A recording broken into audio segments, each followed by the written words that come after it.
이 영상은 클로바 더빙으로 제작되었습니다.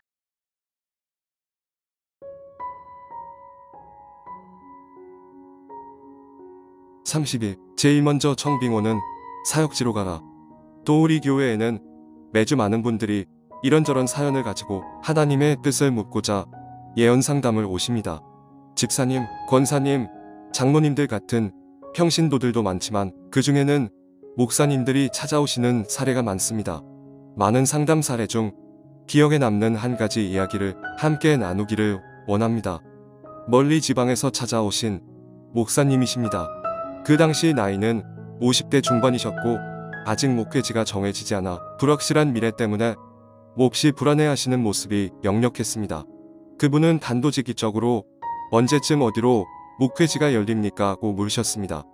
그런데 이순자 원장님은 목회지를 다급하게 묻는 그분에게 그분의 기대와는 전혀 다른 이야기를 하시는 것입니다.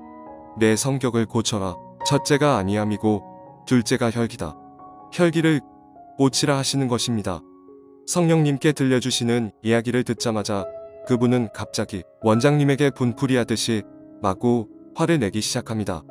내가 그딴 이야기 들으러 임원대 찾아온 줄 압니까 하면서 역정을 내는 것입니다.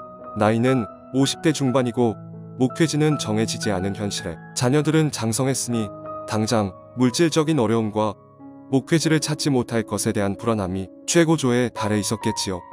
그런데 또 우리 교회 와서 목회자 사이에서 아는 사람은 다 아는 그 유명하다는 예언사역자 이순자 원장님 만나서 시원하게 목회사역지가 어디 있는지 듣고 싶어서 5시간 넘게 자동차로 달려 긴 시간 각오하고 왔는데 하나도 듣고 싶지 않은 엉뚱한 소리를 한다면서 자기보다 10살은 나이 많으신 원장님께 화를 내시는 상황입니다.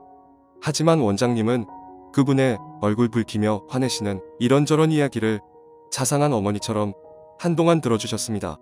원장님을 통해 그 목사님에게 성령께서 주시는 음성은 그를 계속 위로하셨습니다. 그리고 본인의 다혈질 성격 때문에 그동안 목회하다가 얼마나 많은 말실수와 돌이킬 수 없는 시행착오를 겪었는지 풀어 설명하시며 어린아이 달래듯이 다독이시며 이야기하셨습니다. 그러니까 방금 전까지 화를 내시던 그분도 원장님께 무작정 화낸 것 죄송하다고 거듭 이야기하면서 울먹이시는 것입니다. 마음이 급해서 그랬고 답답해서 그랬고 기도할 때도 늘 하나님께 빨리 복 주시지 않는다고 화만 내던 자기 모습이 많이 있었다고 고백하시며 마음을 진정하셨습니다.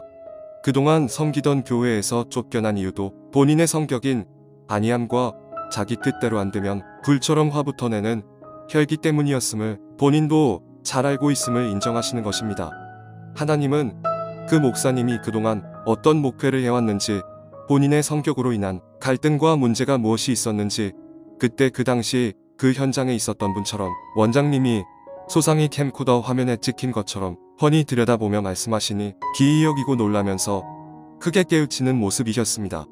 그리고 돌아가서는 원장님 말씀해주신 성령 하나님의 예언처럼 자신의 좋지 않은 성격을 꼭 고치겠다고 결심하시는 것입니다. 이제는 혈기 내지 않고 교인들에게 화부터 내지 않고 듣는 것 많이 하고 목회일도 꼼꼼히 하겠다고 다짐하시는 것입니다. 성령께서 그분에게 사역지에 대한 답을 하나 주셨습니다. 너에게 제일 먼저 청빙호는 사역지로 가라. 그곳은 교회는 건물이 있으나 성도가 적고 사례비도 못 주는 곳이다. 그러나 그곳에 가서 내 성격을 고치고 열심히 목회하면 많은 열매를 맺게 하실 것이다 라고 예언해 주셨습니다. 그러면서 어떠한 일이 또 있을지를 알려주시는 것입니다. 두 번째로 너를 청빙하고자 하는 교회가 있을 것인데 그곳은 교회 건물도 있고 성도 수가 많고 사례비도 넘치게 주는 곳이지만 장로들이 드세서 너는 평생 월급쟁이 목사가 될 것 각오해야 한단다 하시는 것입니다. 세 번째로 청빙호는 교회가 있을 것인데 그곳은 성도 수도 많고 사례비도 넉넉히 주지만 그 교회의 창립 멤버 교인들이 교회를 장악하고 있어서 너는 그들의 생각과 뜻대로 움직이는 허수아비 종이 되어야 될 것이다. 너는 이 세 가지 교회 중 어느 길을 택하겠느냐 하고 물으시는 것입니다. 하나님은 이렇게 세 군데에서 청빙 연락이 올 것인데 성도 수가 적고 당장의 사례비도 줄 수 없는 제일 먼저 첫 번째 청빙을 청한 교회로 갈 것을 순종하기 원하셨습니다. 그 목사님은 담담히 원장님 통하여 들려주시는 성령의 음성에 귀 기울이더니 하나님이 기뻐하시는 뜻대로 순종하겠습니다 하며 상담을 잘 마치고 돌아가셨습니다. 저는 이 이야기가 8, 9년 전에 오래 지나간 이야기이지만 늘 마음에 생각납니다. 나라면 어느 교회를 택했을까 하고 말이지요. 나라면 당장에 월급 많이 주는 교회를 택했을까, 교인 수가 이미 많은 교회를 택했을까 하고 말이지요. 그러나 정답은 교인도 적고 월급도 줄 수 없는 곳이어도 하나님이 기뻐하시는 곳, 하나님이 가라 명령하시는 곳이 가장 복된 교회, 가장 복된 길이 되리라 믿어 의심치 않습니다.